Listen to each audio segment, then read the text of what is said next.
Hello, and welcome to my next instalment of Meet the Author. Today, I am sitting down with the incredible and the inspirational Mishel Obama, and we're going to be talking about her book, Becoming. Hello, Mrs. Obama. Is it okay if I call you Michelle? Of course. Thank Holly, you very how are much. you? It's great to see you again. You too. I'm really good. Thank you very much. I just want to say how much I absolutely love this book. Like, you're the most phenomenal storyteller, and I know that's what you're like from your personality. You're very open and honest, and that really shines through in every little bit of the book. From the very first moment, first chapter, I was sucked in, especially because I was listening to you on audiobook, and I was listening to you tell me the stories of your life. And I really felt like I was very much there. So well done. It's something you should be really proud of. It's absolutely brilliant. I'm not the only one that thinks it's great. You have sold 2 million copies in the US alone. Yeah. Best-selling author of 2018 in 2 weeks. Did not anticipate any of that. So it's amazing. It's exciting. It's good to know that the book is resonating with so many different people. I think that was my hope all along, that the story would connect with people of all backgrounds all over the world. So I'm excited. It is brilliant. And for anyone out there that hasn't read the book, please get out and buy it because it's absolutely amazing. As I was listening, I was writing down lots of questions. So can we get to it and answer some of them? Your words are so beautiful, so I'm going to just quote some of them back to you. I grew up with a disabled dad in a too small house with not much money, in a starting to fail neighborhood. And I also grew up surrounded by love and music in a diverse city, in a country where an education can take you far. I had nothing, or I had everything. It depends on which way you want to tell it. And tell it you did. You absolutely bear your soul in this book. And at times that must have been quite painful and difficult. How did you go about approaching writing something so deeply personal? Well, part of the thinking was that if I was going to tell my story, because a lot of people are curious, how did a girl, a working class kid from the south side of Chicago, wind up as the first lady with all the accomplishments that we had? And in thinking about that, I thought, well, the 8 years in the White House is the least of my story.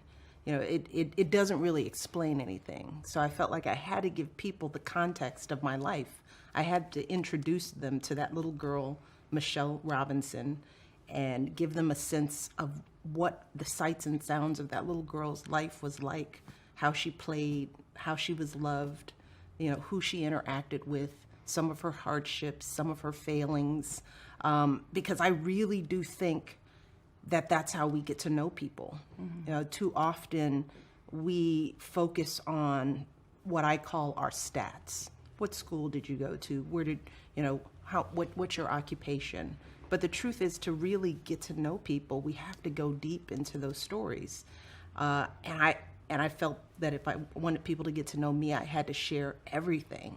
So that was part of the thinking. And that's really the way I've lived my life. I learned that on the campaign trail in Iowa, when I had to explain myself to predominantly white communities who hadn't been exposed to black folks, let alone tall black people named Obama. So I had to find out how to open myself up in a way that people could connect with me and then be able to hear me. So this book is really just an extension of that belief that we have to share those stories with each other if we're really going to break down the barriers. And you shared them so well. And I feel like your mother, Marion Robinson, had a really big part to play in that. She says, as parents, you're not raising babies, you're raising adults.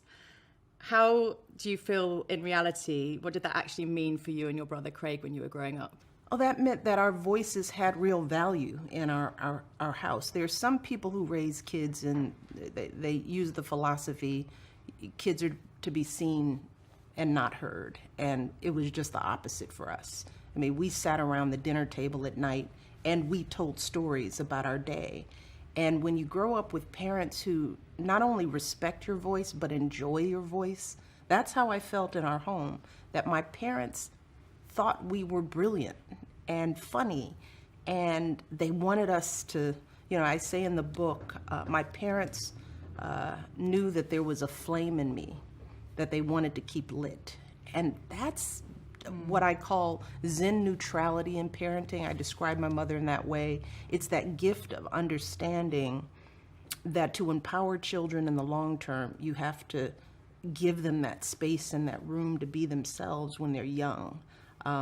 So ours was a household full of lots of conversation, lots of debate, one-upping each other in storytelling. And that wasn't just true in our immediate family, but we grew up in a vast extended family that I describe in detail, grandparents and aunts and uncles and cousins and second cousins. And when you grow up in a big family, you find that you have to, use your voice to get word in edgewise. And I grew up in a family of storytellers. So that's why you're so good at this storytelling. It's probably part of the reason why I'm good at it. I also describe myself as that little girl. When I was young, I was very much in my head. I talk about how I played with my dolls and I loved to create this imaginary world, and I could spend hours on end just playing alone. And in thinking about this question, I think that because I spent so much time in my head before I was ready to get out there and interact, I lived with stories in my head. I could play all day. So storytelling for me is a way that I can sort out the world and have it make sense. And it was always that way for me, even as a child. But the parenting really matters. And I try to share that with the audiences that I talk to.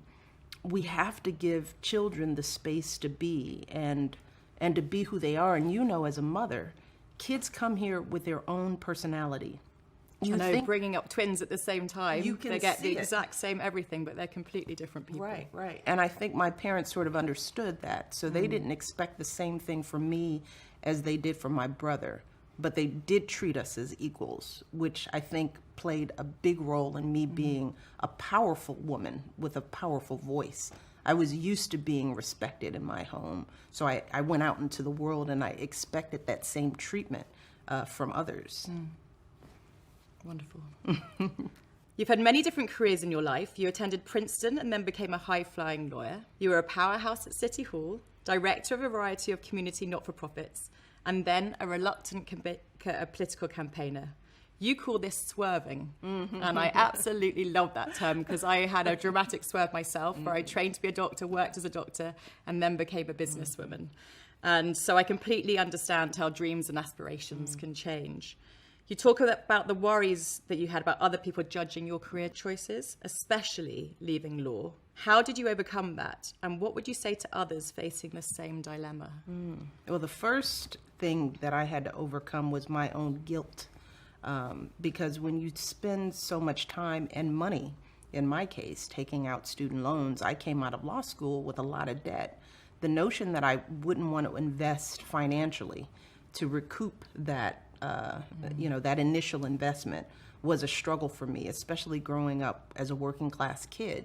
I talk about the conversation I had with my mother where I was trying to break down how I wasn't passionate about my career and how I feel guilty talking to a woman who had sacrificed so much for me and probably never had the luxury of thinking about something as trivial as passion.